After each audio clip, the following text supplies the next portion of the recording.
Yes, good morning all of you. So now we have to start the new chapter, which is chapter number 15, probability. And you all might have heard about this name, probability earlier also. आप पढ़ते हो ना, जैसे कुछ examples लिखे हुए हैं, lines लिखे हुए हैं, ये स्टेटमेंट पढ़ो. It will probably rain today. I doubt that he will pass the test. Most probably Kavita will stand first in the annual examination. Chances are high that the prices of diesel will go up. There is a 50-50 chance of India winning a toss in today's match. तो ये सारे words में क्या है, कुछ ना कुछ unexpected चीज़ें हैं. मतलब आप पहले से उनको प्रिडिक्ट नहीं कर सकते हो, अनप्रिडिक्टेबल हैं, मतलब चांसेस हैं. प्रोबेबली पता नहीं आज बारिश होगी या नहीं होगी, आप डाउटफुल हो, ठीक है, श्योर नहीं हो. Something which is not sure, ठीक है. ये सारी स्टेटमेंट्स यहाँ पे गिवन है. I doubt that he will pass the test. Most probably Kavita will stand in the annual examination. तो ये जितने भी वर्ड्स हैं, probably, doubt, most probably, chances और अनसर्टेनिटी, अनसर्टेन होती हैं ये सारी चीज़ें, ये लिखा है ना uncertainty.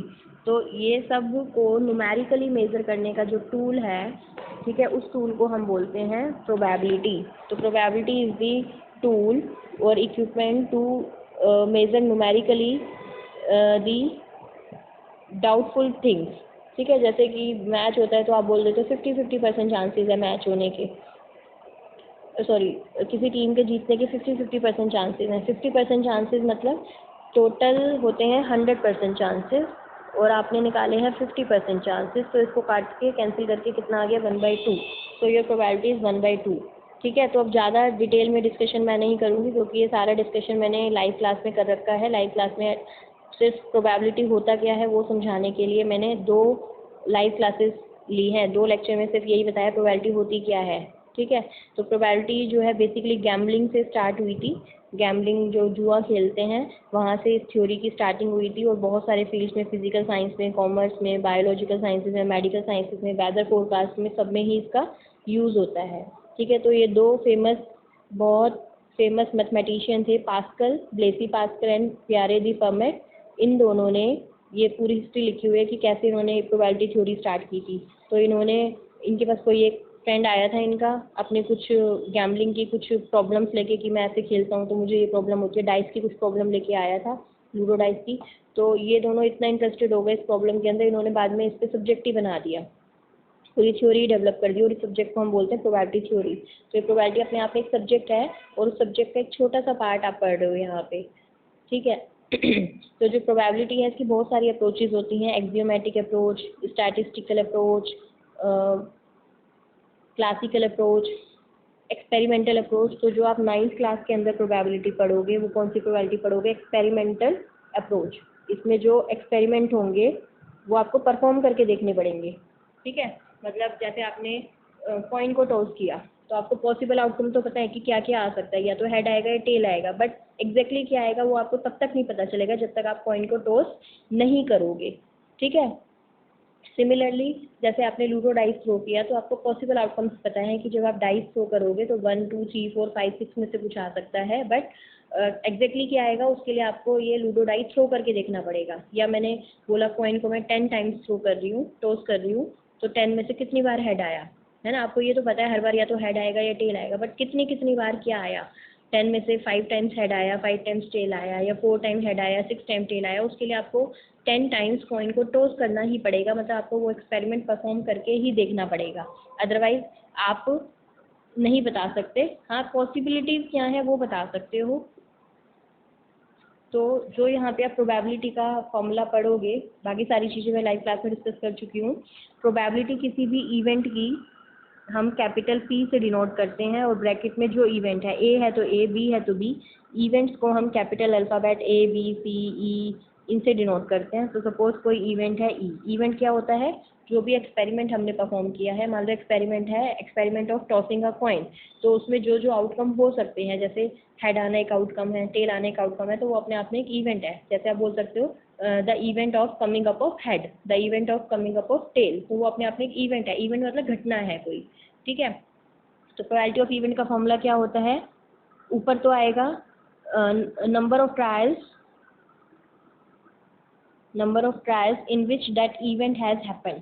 Number of trials in which that event has happened. जिस इवेंट की आप बात कर रहे हो वो इवेंट कितने ट्रायल में हैपन हुआ है. मान लो आप 10 टाइम्स टॉस किया तो उसमें से 4 टाइम्स तो हेड आया और 6 टाइम्स टेल आया, ठीक है।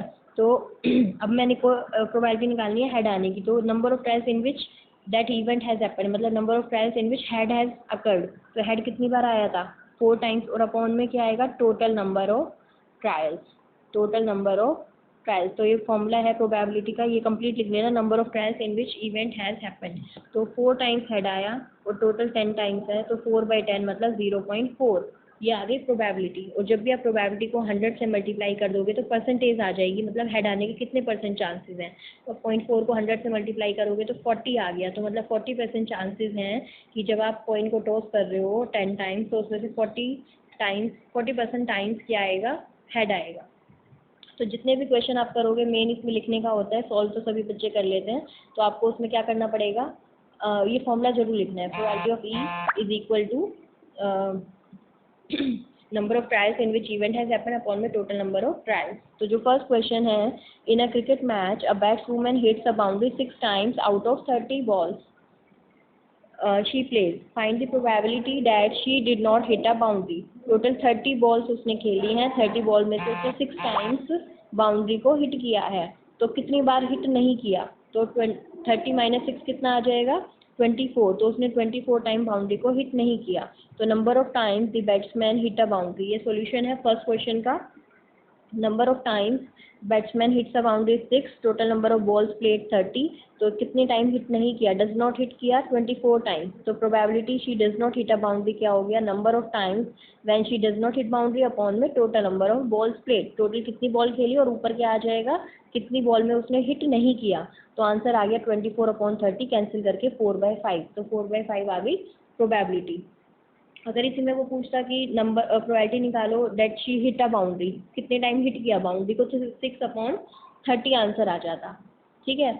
Now the question number 2, question number 2 में 1500 फैमिलीज हैं, हर एक फैमिली में 2 चाइल्ड हैं, तो हमें नंबर ऑफ गर्ल्स दे रखी हैं कि 475 फैमिलीज ऐसी हैं कि उसमें 2 गर्ल्स हैं, 2 बच्चे हैं तो या तो दोनों गर्ल्स होंगी या कोई एक बच्चा गर्ल होगा या दोनों के दोनों बॉयज़ होंगे, तो 0 गर्ल्स हो सकती हैं, 1 गर्ल या 2 गर्ल्स, तो 475 फैमिलीज ऐसी हैं जिसमें 2 गर्ल्स हैं, 814 फैमिलीज ऐसी हैं जिसमें 1 गर्ल है और 211 फैमिलीज ऐसी हैं जिसमें 0 गर्ल्स हैं। तो आप इन सारी फैमिलीज का टोटल करेंगे तो टोटल कितना आ जाएगा 1500। तो उसने हमसे पूछा है प्रोबेबिलिटी निकालनी है 2 गर्ल्स की, कि कितनी फैमिलीज ऐसी हैं कि उसमें 2 गर्ल्स हैं, इस बात की प्रोबेबिलिटी कितनी होगी, फिर 1 गर्ल और फिर no girl.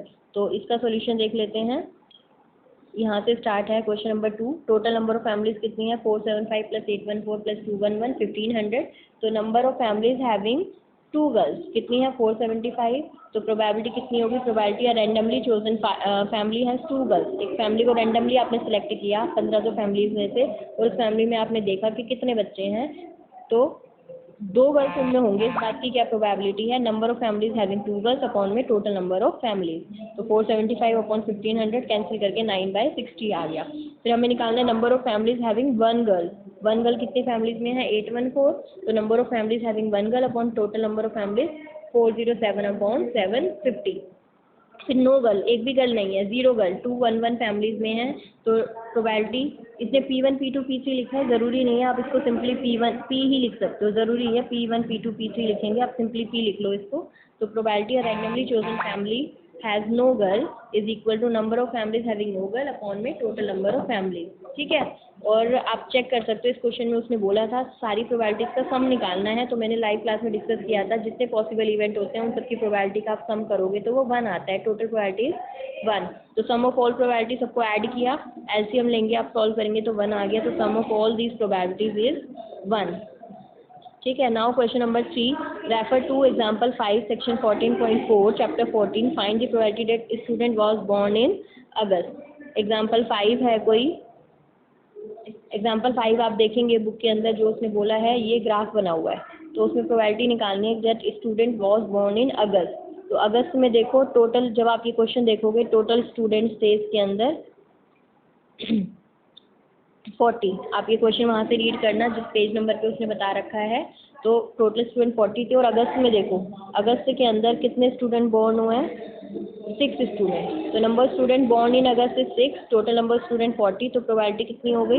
Number student born in August upon total number of student. ये फॉर्मूला लिखना बहुत ज़रूरी है। तो 6/40 दैट इज 3/20। ठीक है। Now the question number 4। ठीक है, ये आप थर्ड क्वेश्चन देख लेना सेक्शन 14.4 बुक में 14 चैप्टर के अंदर आपको मिलेगा। अब फोर्थ क्वेश्चन के अंदर 200 टाइम्स किसी कॉइन को टॉस किया और 3 कॉइन को एक साथ टॉस किया हमने। जब हम 3 कॉइन को एक साथ टॉस करते हैं तो क्या क्या पॉसिबिलिटी हो सकती है? हो सकता है तीनों पे हेड आ जाए, ठीक है, या फिर फर्स्ट पे हेड आए, सेकंड पे हेड आए, थर्ड पे टेल आ जाए, या फिर फर्स्ट पे हेड आए, सेकंड पे टेल आए और थर्ड पे हेड आ जाए, या फिर फर्स्ट पे टेल आए, सेकंड पे हेड आ जाए, थर्ड पे हेड आ जाए। और क्या हो सकता है? 2 टेल आ जाए और 1 हेड आ जाए। अब ये हेड या तो थर्ड पोजीशन पे आ सकता है, या सेकंड पोजीशन पे आ सकता है, या फिर फर्स्ट पोजीशन पे आ सकता है, या फिर एक भी हेड ना आए। तो ये केस हो गया जब तीनों हेड आ रहे हैं आपके पास। ये तीनों केसेस में 2 हेड है, ये तीनों केसेस में 1 हेड है, और ये केसेस में नो हेड है। या टेल की साइड से देखें तो इस केस में नो टेल, इन तीनों केस में 1 टेल, इन तीनों केस में 2 टेल और इसमें 3 टेल। तो यही पॉसिबिलिटीज़ हैं, यही 8 केसेस बनेंगे। तो 3 कॉइन को 200 टाइम टॉस किया, मतलब पहले आपने 3 कॉइन को एक साथ टॉस करके देखा, तो पहले पे हेड आया होगा, दूसरे पे कुछ आया होगा, तीसरे पे कुछ आया होगा। सिमिलरली फिर एक बार और टॉस किया। इसी तरीके से आपने 200 टाइम्स 3 कॉइन को एक साथ टॉस किया है। तो क्या आया? 23 टाइम्स ऐसा हुआ कि तीनों पे हेड आ गया, 72 टाइम्स ऐसा हुआ कि 2 ही हेड आए हैं। अब वो 2 हेड किसी भी पोजीशन पे आ सकते हैं। 77 टाइम्स ऐसा हुआ कि 1 हेड आया, और 28 टाइम्स ऐसा हुआ कि एक भी हेड नहीं आया, तीनों टेल आ गए। तो कह रहे हैं 3 कॉइन्स को साइमल्टेनियसली टॉस कर रहे हैं, तो प्रोबेबिलिटी निकालनी है कि 2 हेड आएंगे। इस बात की क्या प्रोबेबिलिटी है? तो फोर्थ क्वेश्चन देख लो। Number of times 2 head come, question में दे रखा है 72 टाइम्स और टोटल कितनी बार टॉस किया? 200। तो probability that 2 heads will come up, तो number of times 2 heads come up upon में total number of times the coins were tossed. तो 72/200 9/25 इज द आंसर। ठीक है, ये था आपका question number 4। Now the question number 5. An organization selected 2400 families at random and surveyed them to determine a relationship between income level and number of vehicles in the family.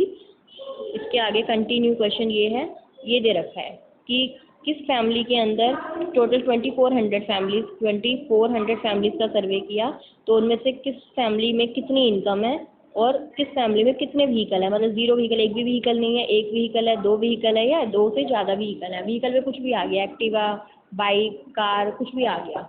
तो 10 families ऐसी हैं जिसमें 0 vehicles हैं और उनकी income 7000 से कम है। 160 family ऐसी हैं जिनमें 1 व्हीकल है और इनकम 7000 से कम है। 25 ऐसी हैं 2 व्हीकल है, इनकम 7000 से कम है, और एक भी फैमिली ऐसी नहीं है जिसमें 2 से ज़्यादा व्हीकल हो और इनकम 7000 से कम हो। इसी का ये सारा डेटा दे रखा है। जैसे 7 से 10,000 के बीच में जिनकी इनकम है, ऐसी 0 फैमिलीज ऐसी हैं जिसमें एक भी व्हीकल नहीं है। 305 फैमिली ऐसी हैं 2400 में से, 2400 में से, जिसमें 1 व्हीकल है, और 27 फैमिली ऐसी हैं जिसमें 2 व्हीकल है, 2 फैमिली ऐसी है जिसमें 2 से ज़्यादा व्हीकल है। इसी तरीके से सारा डेटा दे रखा है। तो हमें प्रोबेबिलिटी निकालनी है that the family is chosen at random. आपने उन 2400 फैमिली में से किसी फैमिली को रैंडमली सिलेक्ट किया, तो उसकी अर्निंग 10,000 और 13,000 के बीच में, मतलब ये थर्ड वाले केस के अंदर आ रही है। ठीक है, 10,000 और 13,000 के बीच में है और उनके पास एग्जैक्टली 2 व्हीकल है। तो 10,000 से 13,000 और एग्जैक्टली 2 व्हीकल्स हैं 29 फैमिलीज के अंदर, है ना। तो इसका आंसर देख लेते हैं। टोटल नंबर ऑफ फैमिलीज तो हमने सारी ऐड करके बता दिया, नहीं तो ये करने की भी जरूरत नहीं थी, आप सीधा लिख सकते थे टोटल नंबर ऑफ फैमिली सर्वे। ये आपको करने की जरूरत नहीं, आप कट कर सकते हो यहाँ पे, इसको करने की जरूरत नहीं, आप सीधा लिख दो कि 2400 फैमिलीज हैं। ठीक है, फिर नंबर ऑफ फैमिली जो फर्स्ट पार्ट था कि 10,000 और इसके बीच में है इनकम, और सिर्फ 2 एग्जैक्टली 2 व्हीकल्स हैं, ऐसी 29 फैमिलीज हैं। तो प्रोबेबिलिटी कितनी हो जाएगी? 29 अपॉन में 2400। अब इस क्वेश्चन में 5 पार्ट हैं, तो आप कॉमन एक ऊपर फॉर्मूला लिख सकते हैं कि प्रोबेबिलिटी ऑफ इवेंट क्या होता है, number of trials in which event has happened upon में टोटल नंबर ऑफ ट्रायल्स, है ना, ये लिख सकते हैं। अब उसने सेकंड क्वेश्चन में पूछा है इनकम 16,000 या उससे ज़्यादा है और एग्जैक्टली 1 व्हीकल है। ठीक है, तो इसकी टेबल देख लेते हैं। 16,000 या ज़्यादा ये है और एग्जैक्टली 1 व्हीकल, 579 फैमिलीज में है ये, ठीक है। तो 579 अपॉन 2400 हो गया। थर्ड में पूछा है 7000 से कम है इनकम और एक भी व्हीकल नहीं है, तो ऐसी हैं 10 फैमिलीज, तो 10 अपॉन 2400 1/24 240 आ गया आंसर। इसके बाद फोर्थ पार्ट है number of families earning 13,000 to 16,000 और दो से ज़्यादा व्हीकल है, दो से ज़्यादा व्हीकल है और 13,000 से 16,000 के बीच में है इनकम, 25 फैमिलीज हैं, तो ये आ गया 1/96। अब ये जो लास्ट पार्ट है ये थोड़ा सा इंपॉर्टेंट है। लास्ट पार्ट में उसने क्या बोला है, owing not more than 1 vehicle, एक से ज़्यादा व्हीकल नहीं है, मतलब एक है व्हीकल या एक से कम है व्हीकल, लेकिन उसने इनकम मेंशन नहीं करी, मतलब इनकम कुछ भी हो, बस हमें टोटल ये बताना है या तो 1 व्हीकल है या एक भी व्हीकल नहीं है, तो इनकम जो मर्जी हो वो चलेगा, तो हमें इन सबको ऐड करना है। ये है 0 व्हीकल वाली सारी फैमिलीज, 10 + 1 + 2 + 1, और ये है 1 व्हीकल वाली सारी फैमिलीज। इन सबको ऐड करके जो आएगा वो आपकी टोटल फैमिलीज हो जाएंगी जिनके पास एक भी व्हीकल, एक से ज़्यादा व्हीकल नहीं है। तो इन सबको ऐड करके देखो कितना आया, 2062। तो प्रोबेबिलिटी हो गई 2062 अपॉन 2400, सॉल्व करके 1031 अपॉन 1200। तो this was your question number 5, ठीक है। अब क्वेश्चन नंबर 6 में उसने बोला है एक टेबल है 14.7 टेबल आपको बनानी है चैप्टर नंबर 14 में से देख के, और उसमें उसने पूछा है कि प्रोबेबिलिटी निकालनी है that a student obtain less than 20% in the mathematics test. Mathematics test में 20% से कम मार्क्स आए हैं। तो ये देखो ये टेबल है वो वाली टेबल चैप्टर 14 की, तो मार्क्स हैं 0 से 20% मार्क्स हैं 7 स्टूडेंट के, 20 से 30% के बीच में है 10 स्टूडेंट के मार्क्स। तो उसने बोला है 20 से कम मार्क्स, तो 20 से कम मार्क्स तो 7 स्टूडेंट्स के हैं, तो टोटल है 90 स्टूडेंट्स। तो इस क्वेश्चन का आंसर देख लेते हैं। नंबर ऑफ स्टूडेंट्स है 90, number of student getting less than 20% marks है 7, तो प्रोबेबिलिटी हो गई 7/19। यहाँ फॉर्मूला लिखा नहीं है, आप यहाँ पे फॉर्मूला फिर से लिखेंगे, प्रोबेबिलिटी ऑफ इवेंट का जो फॉर्मूला होता है यहाँ लिखेंगे। फिर दूसरे में पूछा है number of students obtaining marks 60 और अबव, 60 या 60 से ज़्यादा, तो 60 और 70 के बीच में मार्क्स है 15 स्टूडेंट के, 70 से ज़्यादा हैं 8 स्टूडेंट के, तो 60 से ज़्यादा में तो ये दोनों आ गए, तो इन दोनों को हमें ऐड करना पड़ेगा, तो 15 + 8 23, तो टोटल 23 स्टूडेंट ऐसे हैं जिनमें 60 या 60 से ज़्यादा मार्क्स आए हैं जिनके, तो 23/90 इज़ दी करेक्ट आंसर, ठीक है। Now last question for today, इसके बाद बाकी क्वेश्चन नेक्स्ट क्लास में करेंगे। 7th क्वेश्चन में उसने स्टूडेंट्स का सर्वे किया है और उनसे लाइक और डिसलाइक पूछे हैं स्टैटिस्टिक्स सब्जेक्ट के लिए।